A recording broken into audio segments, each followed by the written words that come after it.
our last story of the evening, and that is PAX Prime happened, people. So I'm just going to run down some of our favorite things that happen at PAX Prime. If you don't know what PAX Prime is, it is sponsored by Penny Arcade. Really cool website that you can go to. They have a lot of game news. They actually have a bunch of games up there. They have a really cool mini-series, like Precipice of Darkness, I believe is what it's called. The most famous for their webcomic, the Penny Arcade webcomic, which I think it's still the biggest webcomic in the world. I know it was for a long time, and it's an awesome one. I like it. They've branched out. They do other stuff now, too, which are also awesome, like The Trenches. I love that one.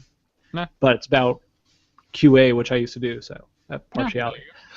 Yeah, but Penny Arcade is just, they started their PAX series just to kind of be a little bit more open than you get with the E3s, because E3 started closing itself off to the public, and so they kind of wanted to open themselves up to the public. Well, also, PAX was not originally about, like, revealing games. It was about people that love games getting together and saying, like, hey, we love games. So they do more than just like new games like E3.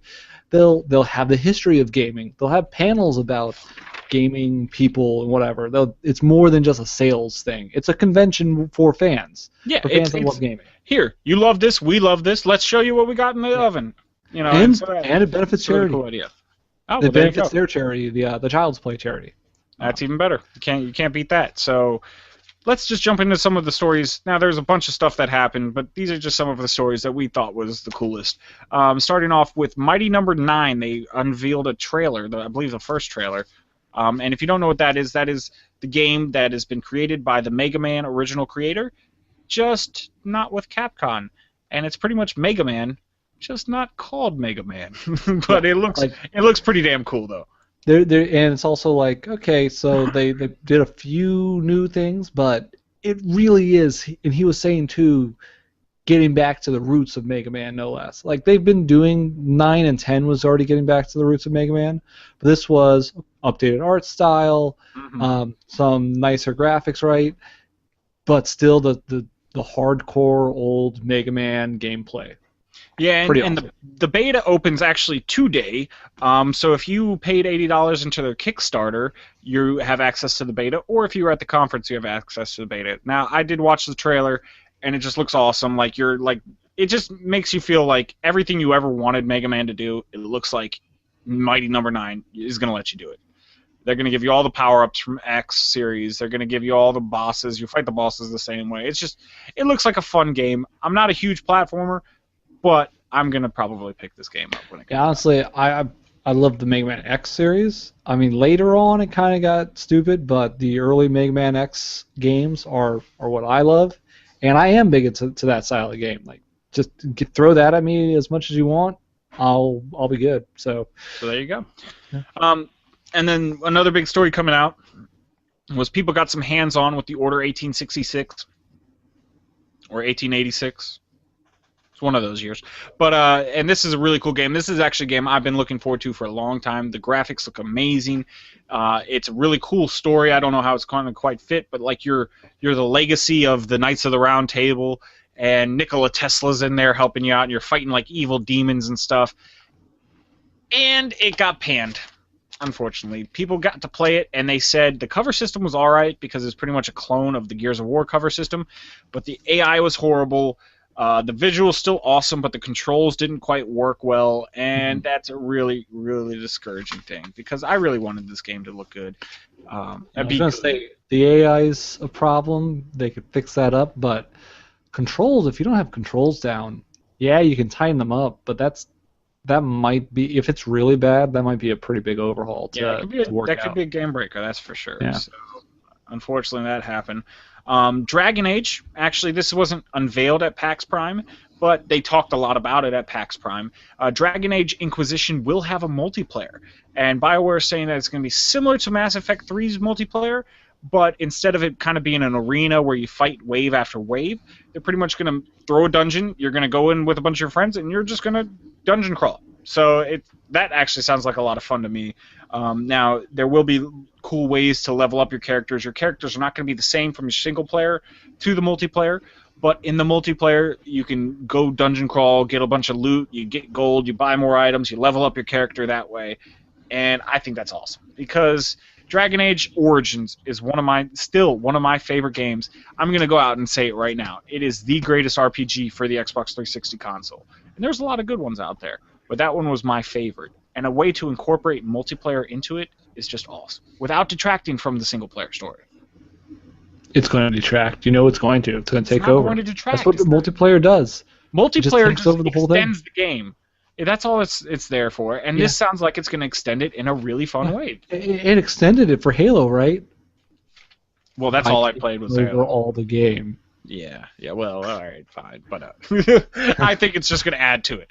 But yeah, so, and then my last story from PAX Prime was Firewatch is a game.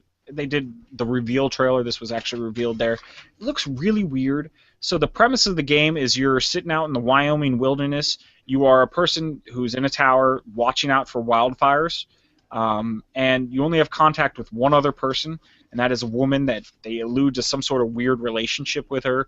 Not a good relationship, obviously, but a weird relationship. And it just kind of shows you walking around the forest, and at one point he's like, she's like, be careful, keep your eyes open. And he's like, should I be worried about something? And she doesn't say anything. Is that other fire that we were looking at close? She doesn't say anything. Should I be worried about something? Well, just keep your eyes open. And that's how it ends. It's like trying to build suspense. It's supposed to be some sort of mystery. I'm trying to figure out where the mystery is, but we'll see more details. The mystery is about that fire. Is the fire coming or not?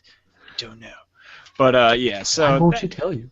That looks pretty cool. I mean, the graphics don't look great. I think it's going to be kind of more of an indie game that you can download.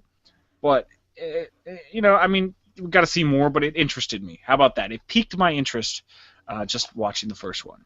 So, but what did you like coming out of PAX? Well, I did see something I thought was kind of interesting because it's been a long time coming.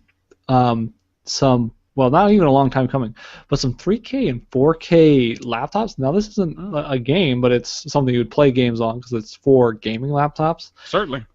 And this is interesting to me because initially I was thinking, why do they need that? Second thought I was thinking was, they don't have 1080p as standard on laptops yet. That's a pretty big jump. So that's been something people You're skipping a couple steps here. Yeah, they should have 1080p as standard on most laptops by now, but it's not really. There's a lot out there that really they just don't bother with that for laptops. Even though you could, like my phone does 1080p for some reason, but my laptop doesn't. Yeah, that's kind of interesting. But 4K, okay. Now here's the thing about 4K. It's designed for very big screens. So designed for... So you don't lose resolution when you blow up the picture that big, right? Yeah, exactly. It's for like 60-inch screens so that you can have those 60-inch screens in a smaller, in a closer environment without seeing like the pixelation or anything, or distortion, right? So it still looks really good quality. So you might think, okay, are they giving us really big screens on these laptops? Not that I saw. But here's the thing. The thing that makes it still beneficial, you're sitting really close to your laptop. You typically. Some people you have like probably at most a few feet. It's usually within arm length, right? Arm's length. Yeah. Exactly. You might be like right now. I don't know, less than a foot away from the laptop I'm running this off of. So that's really close. So when you get closer and closer, that higher resolution makes a bigger difference even on a smaller screen. All right. So that's kind of cool to see. For one, hopefully it's going to push everything to at least get 1080p on their screens. And second, now you got the 4K, the super high resolution for your games, even though I don't know of any games that actually give out 4K resolution. Yeah. It has some comments down low if you know some that you can set to that. Well, maybe some of the new next generation systems might, but I don't even think they have the capability of that. Yeah, like the systems they keep talking about, like, oh, we were able, like, there was a game for the Xbox.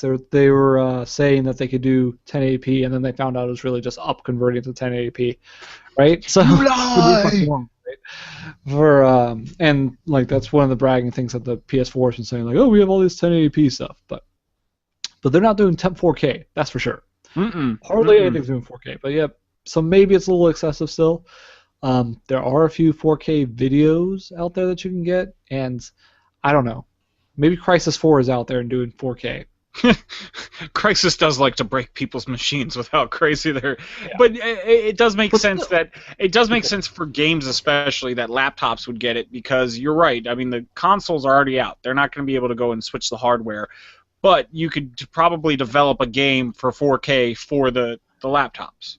Yeah, and for this too, in order to go to this resolution, you obviously need an intense system behind it for the graphics. So I saw those graphics cards.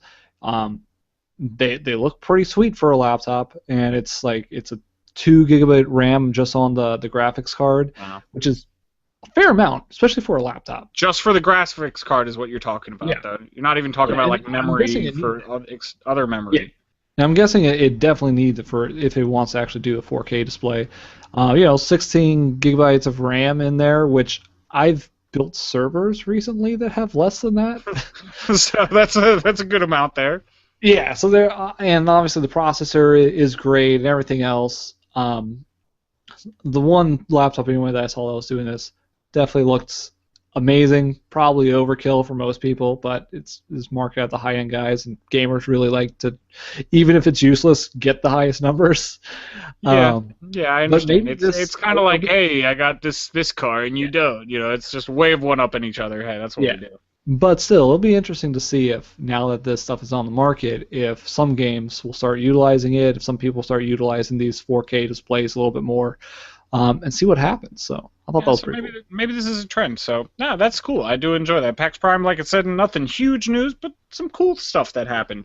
But let us know what you thought about PAX Prime. Is there any stories that we missed? What do you think about some of the stories we talked about? Hit us up in comments down below. Of course, at Where's My Face on Twitter, where'smyface@gmail.com, and Google Plus and Facebook. So